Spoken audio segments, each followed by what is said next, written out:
Penghormatan kepada Abu dan kepada seluruh guru-guru yang ada dalam jemaah.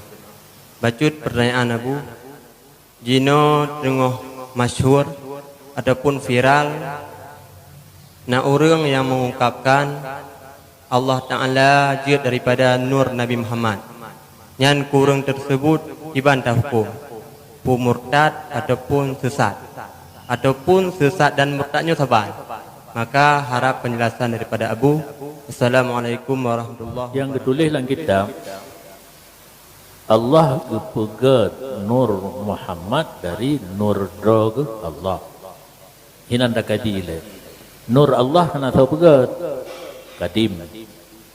Nur Muhammad kepegat oleh Allah. Kecok daripada nur drog.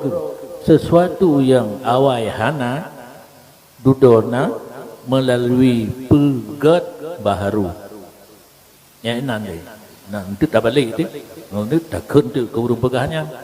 Nyai le kampung, nur Allah hana tahu pegat dari nur Allah yang hana tahu pegat kadim, pegat li Allah nur Muhammad. Sesuatu yang awai hana nur Muhammad awai hana dudo gepegat li Allah baruna hudus hadis. Jadi nur Allah kadim, nur Muhammad hadis karena kepegat li Allah. Sesuatu yang kadima ditamang khalqu wal ijad nyan baharu. Tok tu urang ipegah Allah jid ba nur Muhammad atau ibarat tengku pegah Allah lahir ba nur Muhammad, membalikkan fakta Allah yang kadim terjadi daripada nur Muhammad yang hadis. Kafir. Selesai masalah.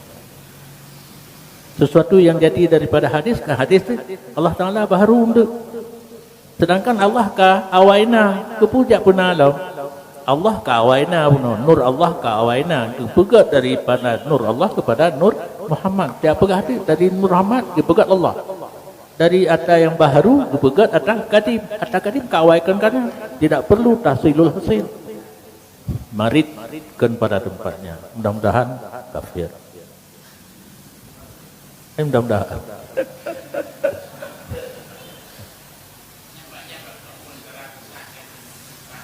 Gimana?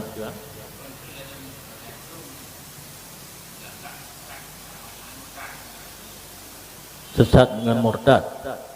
Hanjit tafonis laju sesatnya murtad. Karena sesat najis yang tak dalam roh tingkat murtad.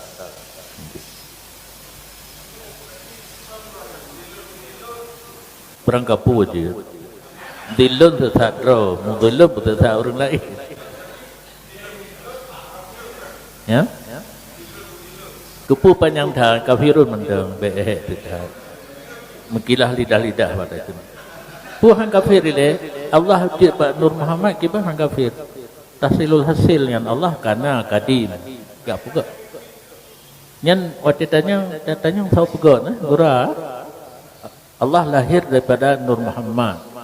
Berarti tahu lahir pada tanya lah. Mu puta tu Allah lahir rogadon tu. Katakanlah ya haji kadang. Lahir Allah daripada nur Muhammad. Hey.